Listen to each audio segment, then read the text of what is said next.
לצערי, הרבה אנשים שאני רואה ככה מסתובבים ברחוב, זה אנשים שהם רצים על 20% בטריה, 30% בטריה, לא ממש מנצלים את כל היכולת שלהם, לחוות את העולם הזה, למצוא באמת משהו שכל יום יש בו יותר משמעות, יותר עשייה, יותר סיפוק. ולכן מאוד חשוב לדבר עם אנשים צעירים, תגדיל את האש שלך, שתהיה כמה שיותר גבוהה. אני רוצה שתקום כל יום בבוקר עם תשוקה לחיים, עם הרצון לעשות יותר, להביע את עצמך יותר, גם ברמה של עשייה, גם ברמה של תחביבים שלך, גם ברמה של הטיולים שלך, רמה של אהבה, כמה אתה אוהב, כמה אתה משתוקק, כמה אנרגיה אתה שם. לך על חיים של ווליום 10, לא פחות.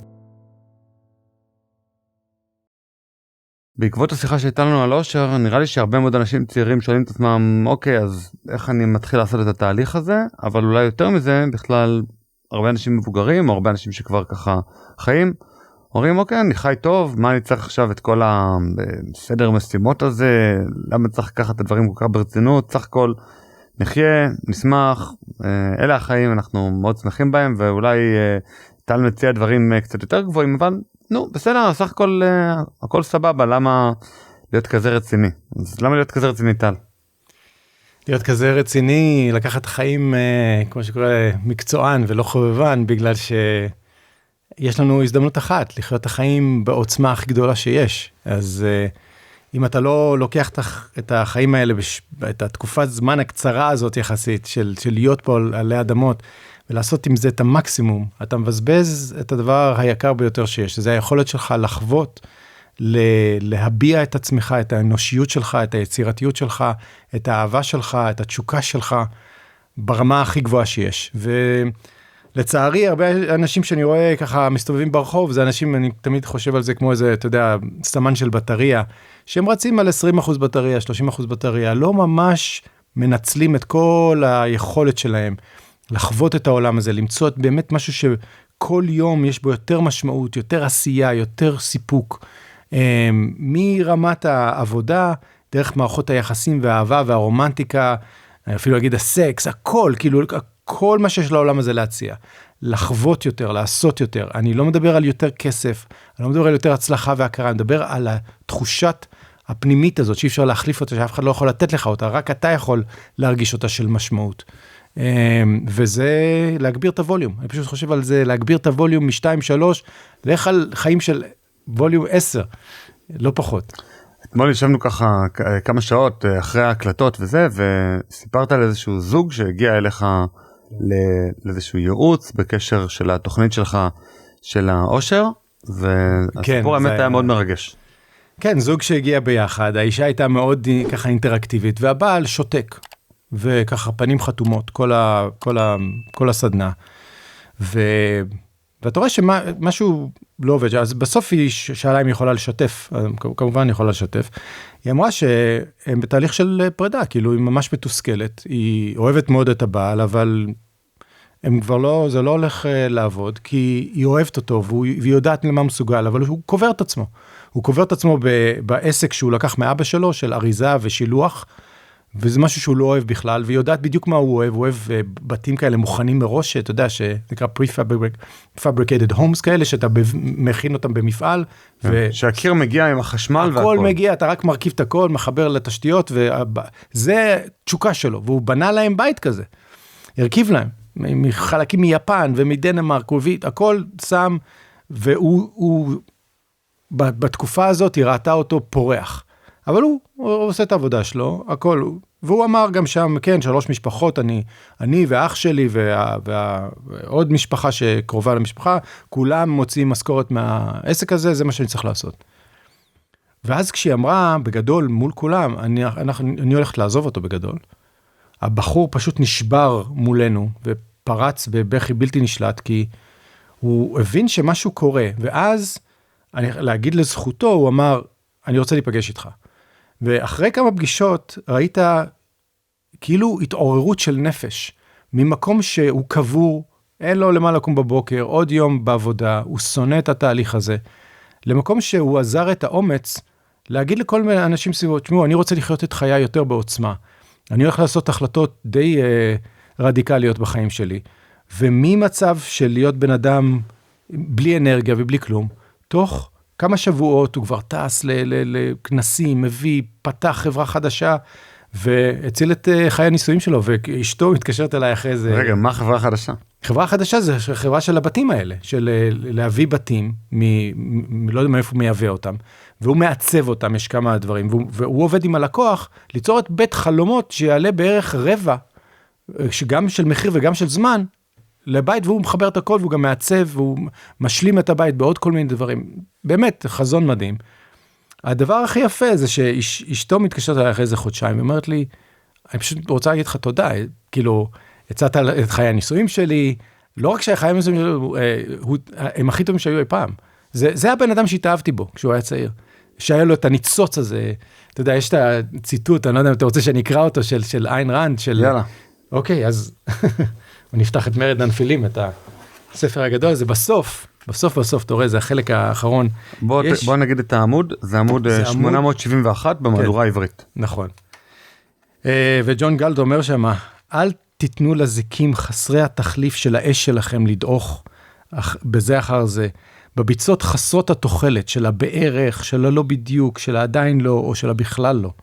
אל תיתנו לגיבור בנפשותיכם להיכחד, בודד ומתוסכל, בגלל החיים שמגיעים לכם, שאף פעם לא הצלחתם להשיג. בדקו את הדרך שלכם ואת טיב מאבקכם. העולם שאתם משתוקקים לו זמין, הוא קיים, הוא אמיתי, הוא אפשרי, והוא שלכם.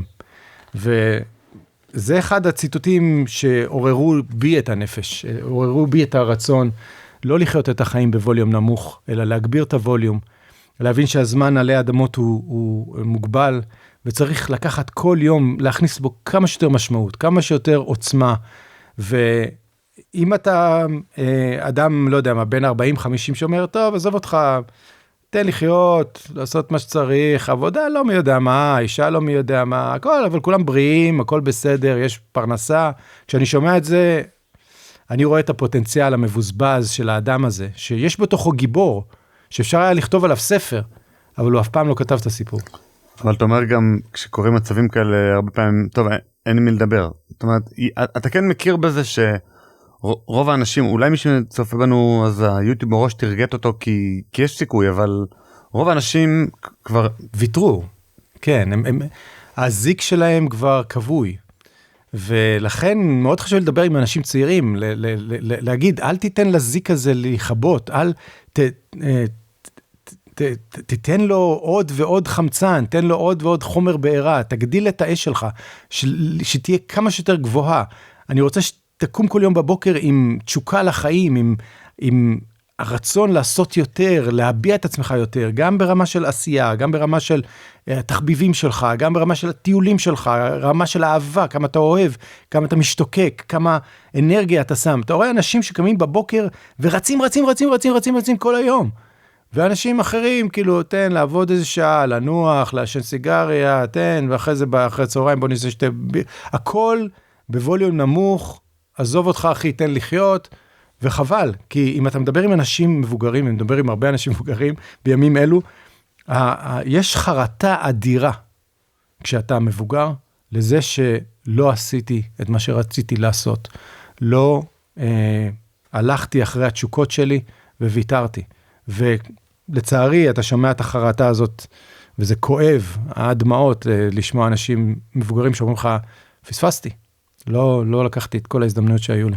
טוב, אז עכשיו בואו באמת ניתן מדריך כלשהו לאנשים צעירים שרוצים גם להכיר את עצמם וגם להכיר מה לעולם יש בעצם להציע, ואיך הם יכולים להתאים עם הדבר הזה. כי בשיחה הקודמת, כשדיברנו על העושר, אז דיברנו הרבה יותר על בעצם מה אני יכול לעשות עכשיו כשאני כבר בתוך איזה משהו ואני רוצה בכל זאת להכיר את עצמי יותר טוב, אבל אני די יכול לעשות מהר את הפוסטית האלה על הקיר. אבל עכשיו אנחנו פונים לאנשים צעירים שלא בטוחים שהם בכלל מכירים את עצמם ולא יכולים להסתכל עדיין על התאמה הזאת בינם לבין העולם, ויש לך איזשהו מדריך שבעצם עוזר להם להגיע לנקודה שבה הם מוצאים בדיוק את המקום שלהם, ויש לנו גם סיפור מרגש בתוך זה. נכון, אז קודם כל שמתי לב שלאנשים צעירים יש ממש בעיה, כשאנשים צעירים היו משתתפים אצלי בסדנאות, כאילו אין להם את הניסיון לשלוף ממנו ידע על עצמם, על העולם, הם לא יודעים מה לעולם יש להציע, כמו איזה בופה, שהם לא יודעים עדיין מה הסדר גודל של הבופה שיכול להציע, והם לא מכירים את הטעמים שהם מגיבים אליהם. אז יש לך את הבעיה גם של חוסר ידיעה עצמית, וגם חוסר ידיעה של העולם. אז איך אתה מתחיל? אז חשבתי על זה, ובניתי איזה מודל שבעצם הולך מגדול לקטן. קודם כל, במקום ללכת לאוניברסיטה, במקום להחליט, אני הולך להיות עורך דין בגיל 18, או בגיל 21, או בגיל 22, צא לעולם. חבל שאתה הולך לכיוון אחד של הבופה, ומתחיל לאכול שם כשיש עוד 100 דברים. לא פלא שאנשים מוצאים עצמם במשבר גיל ה-40, או אמצע החיים, כי הם אמרו על איזשהו כיוון מסוים, ואז הם אומרים, רגע, אבל למה אני רופא? יש כל כך כמו זו אחת שלמדה אסטרופיזיקה. בדיוק, הדוקטורית הזאת שאומרת, למה אני בת 40, פרופסורית לאסטרופיזיקה, זה לא מעניין אותי בכלל, אני בכלל אוהבת צלילים וקול ופודקאסטים ודברים כאלה, ואז אתה צריך לעשות די משבר, כדי להפוך את החיים שלך על כנם ולעשות משהו אחר. אז לבן אדם הצעיר אני אומר, אל תיצור את משבר גיל ה-40 בגיל 20. בוא תלך לעולם, תצא החוצה, תעבוד בתור מלצר, תעשה משהו, תלך לעבוד במקומות שמעניינים אותך, אני לא יודע, אם אתה אוהב את הים, תלך לעבוד במשהו שקרוב לים, אם אתה אוהב הנדסה, לך תעבוד סביב אנשים שעושים את מה שאתה מאוד מעניין אותך. אבל קודם כל זה חשיפה, אפילו לך תטייל בעולם, תבין כמה העולם גדול, מה זה תרבויות, איך אנשים חושבים, חיים אחרת, רואים דברים אחרים. אז קודם כל חשיפה, מה יש לעולם להציע, מה אנשים עושים, ומצד שני, איך אני מגיב לזה? מה מעניין? והכל הוא נורא מתוכנן. מבחינתי זה לא סתם, בוא נלך לגוע אחי, נעשה שם, נשכב על החוף. לא, זה תהליך שבו אתה אומר, אני מנסה ללמוד על העולם, ומנסה ללמוד לעצמי. אז לחזור הביתה בערב ולהגיד, מה עניין אותי פה? אני רוצה לעבוד עם אנשים, למשל אם אתה מלצר. אם אני הייתי מלצר בגיל 20, 22, הייתי שואל אנשים, מה אתה עושה? מה העבודה שלך? אני יכול לשאול אותך שאלה? כדי ממש להוציא כמה שיותר מידע על מה יש לעולם להציע. אז בעצם אתה מתנגד לדבר הזה שאנשים בעצם הולכים ללמוד הכי מוקדם שהם יכולים. נגיד משתחררים מהצבא, הולכים ללמוד. מסיימים את התיכון, ישר הולכים לקולג' שנה הבאה, ולא לוקחים איזה gap year או כמה חודשים בשביל... אפילו כמה שנים. למה להתחיל ללמוד מיד? מי אמר... כאילו זה כמו זה רולטה רוסית כזאת, רפואה, הנדסה, עריכה, איך הגעת למסקנה? אתה יודע כמה סוגים של דברים אתה יכול לעשות בעולם הזה? מיליונים של אופציות. מה אתה עכשיו, בגלל שפותח את העלון של האוניברסיטה וזה החיים? זה פשוט, זה החלטה פטלית. אני יכול לשתף מעצמי שבעצם אני הכרתי את עצמי די טוב, נגיד בגיל 18, 19, נגיד כבר הייתי אחרי שירות צבאי, בגיל 22, ואמרתי לעצמי, אני יודע שאני או הולך לכיוון של חינוך, או הולך לכיוון של כאילו ביזנס וזה, ובאמת אלה שני תחומים שאני מתעניין בהם. אז ביזנס זה חשבתי יותר על עריכת דין, כאילו כי אני מאוד אוהב את הצד האנליטי, את הצד של לשבת מול הספר או בחדר ולחשוב על איך אני בעצם בונה את הקונסטרוקציה שתשרת אותי בעסקים, ובחינוך זה הכרתי מהצבא וזה הכרתי מהדרכה בצופים וכאלה. היה לי כאילו ניסיון לשאוף ממנו, ובסופו של דבר אני חושב שאם הייתי הולך אפילו שבוע במשרד עורכי דין ורואה את הדינמיקה, או אפילו אתה יודע מה משרד עורכי דין אחד יכול להטעות, אבל אם הייתי הולך להגיד 3 משרדים ובכל אחד מהם עובד עבודת קיץ כזאת, אני רוצה להיות מזכירה אפילו בחינם, לעזור למזכירה להביא דפים ממנו להוא ולשאול את המתמחה בארוחת, אתה יודע, אני תמיד נותן לאנשים המלצות, תזמין את העורך דין הזה והזה לארוחת צהריים, תשאל אותו על איזה תיק אתה עובד, מה אתה עושה, איך היום שלך נראה, ממש, אבל לא לשאול רק איך היום נראה, אלא גם ממש להיות זבוב על הקיר, לשבת לידו, ממש לקחת כיסא מהמשרד, אפשר אפילו לשחק בטלפון כל היום, אבל לשבת לידו ולראות כמה שיחות טלפון הוא מרים, מה הפרופורציה בין שיחות טלפון לבין עבודה על המחשב, לבקש ממנו להיות מאחורי המסך מחשב, לראות מה הוא עושה, האם הוא גולל, האם הוא כותב, ונגיד סתם מישהו אחד בא והתייעץ איתי האם ללכת ללמוד עריכת דין, אמרתי לו אני בטוח שהתחום הזה מעניין אותך כי אתה חושב ללמוד אותו, אבל בוא, אני אשלם לך 500 שקל, אם אתה תכתוב לי סיכום קצר על הדינים של איך בעצם הם מפטרים עובד, מה התהליך, האם צריך לעשות לו לפני זה שימוע, האם אפשר, צריך לשלוח לו מכתב זה כמה ימים בין היום שאתה רוצה לפטר אותו ליום שבאמת הוא מסיים לקבל משכורת, כל הדברים האלה, זה אני אתן לך 500 שקל, אפילו אם זה יהיה לא טוב. והוא מעולם לא עשה את זה, ואף על פי כן הלך ללמוד משפטים. אז אמרתי לו, אלה העבודות שאתה תקבל. התקשר לקוח, ישאל אותך, תגיד, מתי מותר, ואתה תצטרך לעשות את זה. ואם אתה לא אוהב לעשות אם זה לא הפשן שלך, לכתוב את אז אתה תשלם את המחיר אחר כך. וניסיתי למנוע ממנו, ממש אמרתי, אני אשלם מחיר אישי של 500 שקל, כדי שהוא לא ילך ללמוד, והוא לא שלח לי והלך ללמוד בכל זאת, אבל אני חושב שאנחנו יכולים להימנע מהדברים האלה. לגמרי. אז אני חושב שבדיוק מה שאתה אומר, זה מה שאני ממליץ, לעשות איזה משפך כזה, שבא ואומר מה האפשרויות.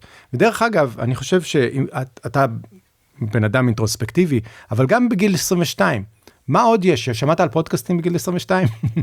לא היה. לא היה. או תקשורת? אני בטוח שהיה משהו, אולי ככה איזושהי התחלה, היה אינטרנט. יכולתי להיות עוד יותר הראשון. נכון. אתה היית יכול לקחת טיפה יותר זמן, קצת לנשום, קצת... אני חושב שיש המון לחץ חברתי, של ההורים, של מה יגידו? ציפיות, לך לחתונה של הבן דוד. אתה בן 24, אתה עוד לא באוניברסיטה, אתה לא הולך במסילת רכבת הזאת שכולנו צריכים לא, אני לא הולך, אני הולך לטייל, יש בן אדם שנורא מעניין אותי, אני אוהב לנגן ג'אז, אני הולך לבלות זמן בניו אורלינס, אני לא יודע מה, כאילו, כן, זה החיים. אתה יודע, האנשים הכי מעניינים שאתה פוגש, זה אנשים שלא הולכים בתלם. הם לקחו את הזמן להכיר את עצמם ולהכיר את העולם, ויש להם סיפורים מעניינים, והם אנשים מעניינים. אבל בסופו של דבר אני חושב שזה תהליך של ממש מחשיפה לעולם, לתהליך לאט לאט של כינוס, למה אנשים עושים שמעניין אותי, איפה הם נמצאים, ממי אני יכול ללמוד. האם אני יכול, כמו שאתה אומר, לשבת לידם, ללמוד, לשאול אותם מה הם עשו. בתוך כל תחום יש 10 תחומים, תתי תחומים שונים. איזה מהם יותר מעניין אותי? איפה אני רוצה למצוא את זה? עד לרמה שאתה מגיע למקומות שבהם ההזדמנויות קיימות. איזה תפקידים פתוחים? מי משלם מה למי?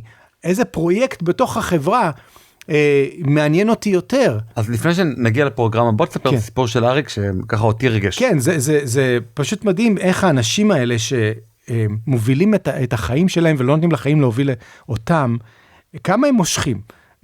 כותב לי איזה מישהו אימייל, שלום, קוראים לי אריק ואני רוצה לעבוד בשבילך. לא, לך? כן, ישר הוא כותב לי אימייל למנכ"ל חשבתי שזה קרה למישהו אחר. לא, זה קרה לי. אני הנשיא של המכון, הוא כותב לי אימייל, מישהו מסן פרנסיסקו, שאומר, קוראים לי אריק ואני רוצה לעבוד בשבילך. ואני יודע בדיוק מה אתם עושים, וחקרתי וראיתי את ההרצאות ואת המצגות ואת הזה, ועשיתי את זה, ומה שאתם עושים זה דבר הכי מדהים בעולם, אני רוצה לעבוד בשבילך. אמרתי לו, טוב, בוא נעלה על זום, מדברים קצת, בן אדם נורא מעניין, עבד בכל מיני חברות ייעוץ ודברים כאלה, הוא מרוויח הרבה יותר ממה שאני יכול לשלם לו. אמר, לא, זה לא מעניין אותי, זה לא השכר, אני לא יכול להפסיק לחשוב על איך אתם יכולים לשנות את העולם. אמרתי לו, דרך אגב, אני מחר בכנס באוסטין, אז הוא אומר לי, אז אני אפגוש אותך שם. אני אומר לו, מה? הוא אומר לי, כן, אני אקנה עכשיו כרטיס טיסה, אני אומר לו, טוב, בשמחה, אם תהיה שם, אולי. ישבנו איזה שעתיים בבית קפה, בתוך הכנס הזה. שם למדתי מי הוא, וערכתי מאוד את כל התהליך של הגילוי שהוא עשה, של החקירה על מי אנחנו ומה אנחנו. אפילו תפקיד אין לי, לא היה לי תפקיד פתוח, אבל 3 ימים אחר כך הוא קיבל הצעה, עם משכורת שהוא באמת, זה לא מה שמעניין אותו. ואני אומר לך, הבן אדם הזה הולך להצליח. עכשיו, תחשוב מה קרה פה. לא רק שהוא עקף את כל האנשים שהגישו לי רזומה, שהם רוצים לעבוד בשבילי וכל הדברים האלה, הוא עקף אותם בסיבוב. כי הוא הראה תשוקה. הוא עשה את כל התהליך שהביא אותו מאיפה שהוא נמצא למקום שבו נמצאים האנשים שעושים את הדברים המעניינים. אתה לא יכול פשוט לעמוד מולו, מכל התשוקה הזאת. אתה יודע שזה הסוג האנשים שאתה רוצה לעבוד איתם. אז אני ממליץ לכל בחור צעיר, או בחורה צעירה, לפתח את התשוקה הזאת, את הידע, כי אז אתה לא צריך לעבור רעיון בכלל. כן. אתה תהיה רעיון, אתה תראיין את החברה, לא הם אותך. כן. אז אני תמיד אומר, האמת לאנשים, יש הרבה אנשים שהצטרפו לפרויקט הזה שנקרא על המשמעות, שזה פודקאסט האחר שאני מוביל, שבעצם הם מתנדבים ועושים הרבה דברים. עכשיו, אני תמיד אומר, אני הרבה פעמים מוצא לאותם אנשים, לאותם מתנדבים, עבודה במקום אחר. כי פתאום נפתחת איזו הזדמנות עבודה, אנשים מדברים איתי, אומרים לי, תקשיב, אני צריך למצוא עובד, אולי יש לך איזה מישהו. אז אני אומר, תקשיב, הוא עשה את העבודה הזאת כמתנדב, והוא עשה אותה ממש טוב. אז אם תיקח אותו כעובד, תחשוב, כאילו, השמיים עם הגבול, וכל פעם שעשיתי שידוך כזה, אז השידוך הזה הצליח הרבה מעבר למצופה, כאילו, כי הגיע בן אדם עם תשוקה לדבר הזה, חיברתי אותו גם לעולמות ערכיים די דומים לעולם הערכי שלי, עם משכורת, וזה ממש הצליח. כי תשים לב מה קורה פה, כי אנחנו שוב נחזור טיפה אתה בתור מעביד רואה את המוטיבציה, את המשמעות של העבודה הזאת. אתה יודע שאתה לא צריך לגרום לו למוטיבציה, אתה לא צריך להוציא אותו לאיזה יום כיף כדי שיהיה לו יותר מוטיבציה. כל הדברים זה חרטה, שמשאבי אנוש שיעשו דברים לפיתוח של הארגון. אני באמת לא מאמין בזה. אין לי דרך אגב איש משאבי אנוש בכל החברה שלי, אף פעם לא היה לי. אני לא מאמין בזה. אני חושב שהמנהל שלך הוא מספיק חכם כדי לדעת מה המוטיבציה שלך. אני דרך אגב, כל המבנה הארגוני הוא בבואה של האנשים שעובדים אצלי באותו זמן. אני אשנה כל תפקיד וכל טייטל, כל הגדרה, לפי הבן אדם. אתה מתעניין קצת יותר בזה ופחות בזה, אז תעשה פחות מזה ויותר מזה, אני אמצא מישהו אחר לעשות את החלק שאתה יותר אוהב. וזה גורם תמיד להצלחה מטורפת, כי אנשים אומרים לך, בשיחות חתך, אומרים לך, תשמע, אני פשוט נהנה מכל רגע, ואתה נותן לי את האוטונומיה גם לבחור את הדברים. תן לאנשים לעשות, תראה את סטיב ג'ובס, הוא אומר, אתה חושב שאני גאון? הרי מי יצר את האייפון? אני לא יודע, הוא לא יודע לתכנת, הבן אדם לא יודע הרבה בתוכנה, הוא רק רואה את החזון, ומביא את האנשים למקומות הנכונים, והם יוצרים את היצירה. זה היופי של לעבוד עם משמעות, לעבוד עם מוטיבציה. כאילו השיבוץ, מנהל טוב צריך לדעת לשבץ, ולא לכפות. זה אפילו לא לפני השיבוץ. כל מה שאתה עושה בתור מנהל, זה להכיר את האדם. אתה פסיכולוג. מי אתה? מה אתה אוהב לעשות? מה מעניין אותך? על איזה דברים אתה תעשה עכשיו מחקר יום ולילה, כי זה פשוט מעניין אותך, ואיך אתה יכול להביא את כל הידע הזה לתוך המוצר שלנו. אתה בעצם אומר, כמו בשיחה שעשינו הקודמת, על הרגשות, אל תתעלם מהרגשות של העובדים שלך. אם מישהו מתעניין במשהו, אז תיתן לו, אפילו אם זה לא הגדרת התפקיד, תיתן לו לעסוק בזה, ואם הוא כל הזמן משדר לך או אפילו בדחיינות, נגיד, מה עם המשימה הזאת? לא הגעתי.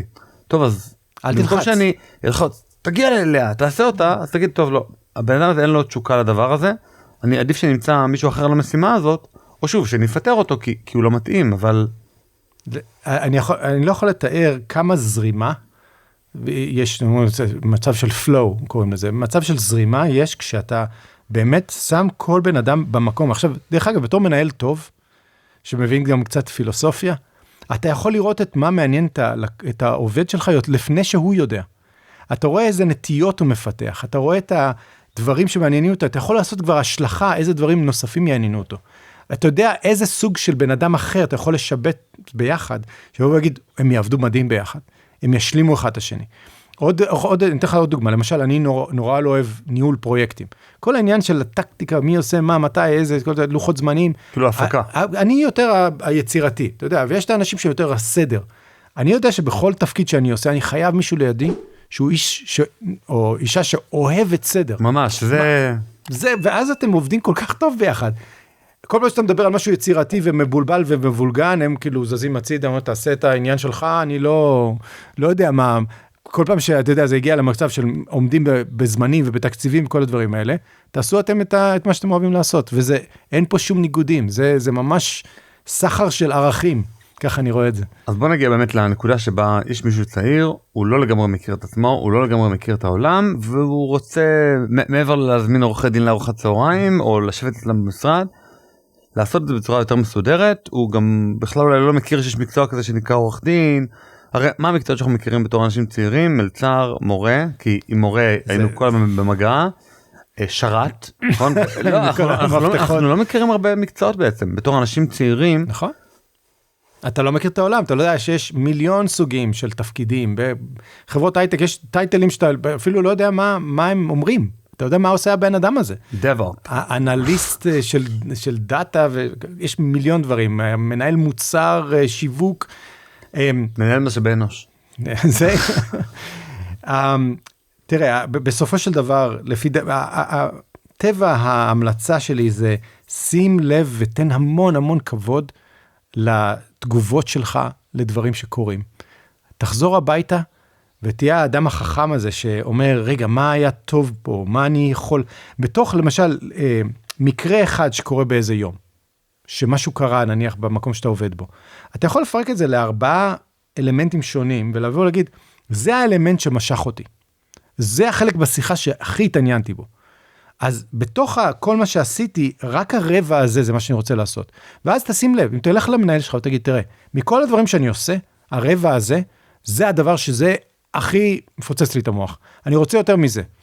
המנהל שלך, אם הוא חכם, ימצא דרך לתת לרבע הזה להיות 100% או 150% ממה שאתה עושה. ואז אתה תעלה ביכולת שלך להצליח ולהצטיין ברמה שישלמו לך פי 10 או פי 100, כי אתה הולך להיות הבן אדם הכי טוב בעולם בזה, כי זה הדבר שהכי מדליק אותך. לא צריך מוטיבציה, אתה פשוט רץ כל הזמן ב100%. וזה מה שחבר'ה צעירים צריכים להבין. אל תלך למיידי, לעשות מה זה משלם לי 40 שקל לשעה, זה משלם לי 60 שקל לשעה, אני הולך ל-60 שקל. עזוב את ה-60 שקל.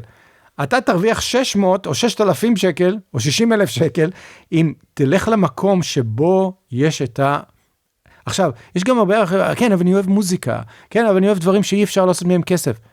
תקשיב טוב, מכל דבר אפשר לעשות כסף. פשוט תפתח את הראש שלך, ותהיה רציונלי. אם אין לך קול, אל תהיה זמר. אני לא יכול לדחוף את המציאות, המציאות היא שם. אבל מה עוד אפשר לעשות עם זה? אתה יכול להפיק, אתה יכול לכתוב, אתה יכול להיות מאחורי הבמה, אתה יכול להיות אמרגן, יש כל כך הרבה דברים שאתה יכול לעשות סביב הנושא שאתה אוהב אותו. אין סוף לאפשרויות. זה היופי של היצירתיות וההכרה של העולם הזה.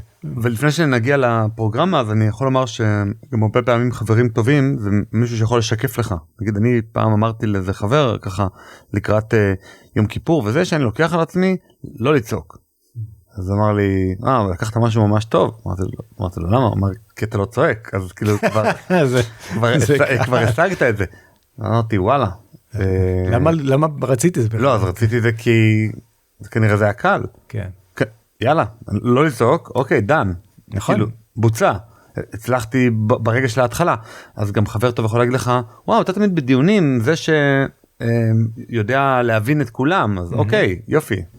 אתה יכול ללמוד מזה, כי אתה לא מרגיש על עצמך שזה קל לך. אתה לא... נקודה מאוד מאוד חשובה. חבר יכול לעזור. כן, הם רואים במה אתה טוב. הרבה יותר טוב, ודרך אגב, אנחנו מזלזלים בדברים שבאים לנו בקלות, נכון? אתה אומר, זה שטויות, זה אני... זה לפודקאסט. אתה רואה את זה בוויל הנטינג, יש בסרט הזה, שהוא אומר, מתמטיקה זה קל לי, מה עכשיו, תביאו לי בעיות רציניות, זה לא, אז שים לב לדברים שבגיעים לך בקלות, המוח שלך בא ואומר, זה דברים שאני טוב בהם, ואני לא אומר שאתה חייב לעשות את הדברים שאתה טוב בהם, אם אתה לא מוצא בהם משמעות, אבל תשים לב, כי יש שם משהו, שקל לך לעשות, ובא לך בקלות, אתה עושה אינטגרציות בצורה מהירה, וכל מה אומרים לו, כן, אתה טוב בזה ובזה, ובזה אתה לא טוב, שפר. בדיוק ההפך.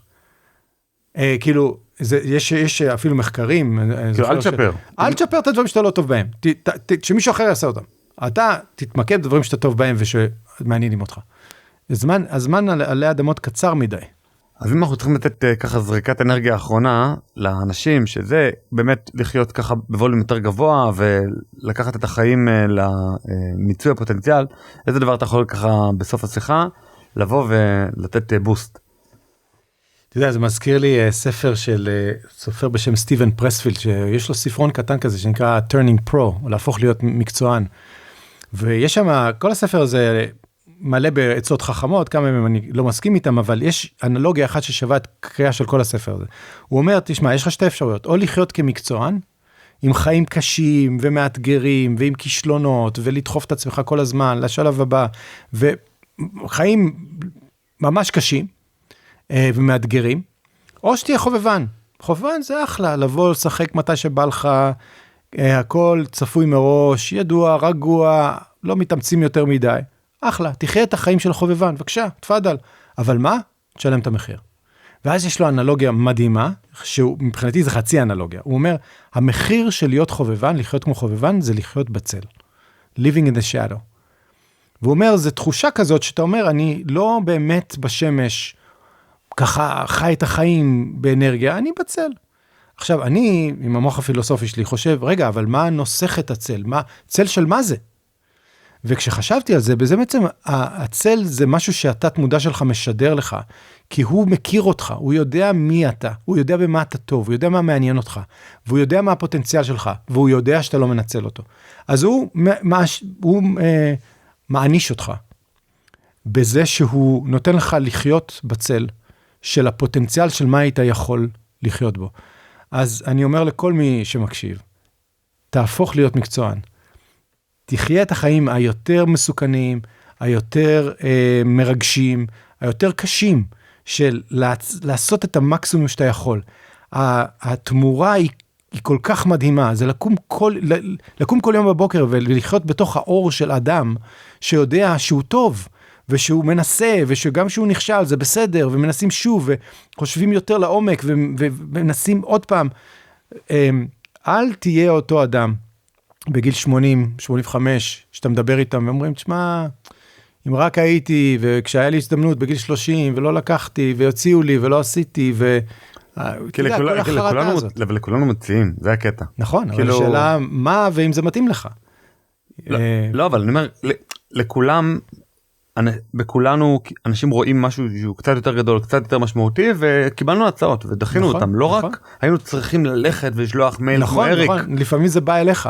ודרך כלל כשאתה הולך לכיוון המשמעות, אומרים היקום עוזר לך. זה לא היקום, אנשים פשוט נמשכים אליך, אתה הופך להיות מגנט. אני לא יכול לתאר כמה כיף זה להיות אדם שיודע מי הוא, יודע מה שהוא אוהב, והוא עושה את מה שהוא אוהב ללא פשרות. אנשים באים אליי, אני אתן לך אולי סיפור קטן. בחור טס לכל הדרך לברלין, ללחוץ לי יד. אני אומר לו, מה, אתה באמת עלית על מטוס, ולקחת מלון, לבוא לכנס, ללחוץ לי יד?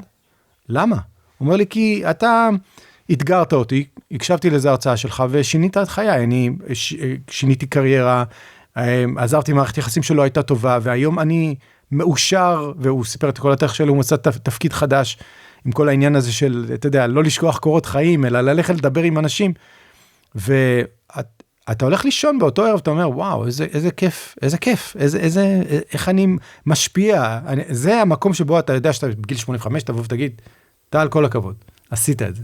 כן, האמת היא שיש לך גם אפליקציה, איך היא נקראת? Happiness Team, אם זה גם באנדרואיד, ושם אתה פשוט תופס את כל הדברים שקורים כל יום, שאתה גאה בהם, ושעושים לך טוב. זה גם... כאילו, היום הלכתי להתאמן. היום הייתה לי שיחה עם תמיר, והיה ממש כיף, מה למדתי ממנה. לא, אבל כאילו השקעתי בלהגיע לשיחה עם תמיר. נכון. עשיתי את המאמץ, הגעתי ל4 ימים לישראל, וכאילו, אז אתה עושה כאילו שפל. נכון. נכון, שפל? איך זה? כן, כן, זה הרנדומלי מוציא לך דברים שאתה שוכח. דרך אגב, אני מצאתי דבר מדהים, שהמוח שלנו משכיח דברים טובים, ועוצר דברים לא טובים. כן, ברשתות החברתיות אנחנו מכירים את זה, שאנחנו בעצם יכולים לעשות פוסט, ולקבל עליו 100 תגובות, 100 טובות, ואתה תזכור את האחת שאומרת אתה אידיוט. נכון, בדיוק. למה? כי יש לנו תהליך, אתה יודע, מנגנון הגנה כזה, שבא ואומר, אוי, ומה הולך לתקוף אותי? אז אנחנו, אבל הדבר הזה מעלה לך, דברים טובים, האפליקציה שלך, של ה-Happiness Team, נכון, היא חינמית, נכון? כן, לגמרי. אז כל אחד יכול לרשום גם בעברית, לרשום שם דברים, והוא פשוט מקפיץ לך באופן רנדומלי, כשאתה צריך זריקת הערכה עצמית, את הדבר הטוב, אבל זה כל פעם משהו אחר. הכרה של כמה, אתה יודע, אני אתן לך דוגמה, זה זרק לי משהו של, כשהבת שלי הייתה קצת יותר צעירה, הלכנו ביחד עם צנצנת לתוך היער, תפסנו חרקים, כי נורא התעניין בחרקים, וכתבתי שם את השיחה שהייתה לנו, תוך כדי שהלכנו ביער. שכחתי מזה לגמרי, אם לא, זה לא היה קופץ לי, זה היה נעלם לדיראון עולם, של לא לשכוח שזה קרה בכלל. אז דרך כלל הוספנו גם תמונה ווידאו, אתה יכול, כי אתה, אני ואתה, אחרי הדיון הזה, נעשה סלפי, בדיוק, ואני אזכור לתמיד שהייתה לנו את השיחה הזאת. כן, אז זה מאוד נחמד גם ככה לתגבר את הדברים הטובים בעצמנו ולתת לנו כוח להמשך. כל הזמן. טל צפני, תודה רבה. תודה תמיר.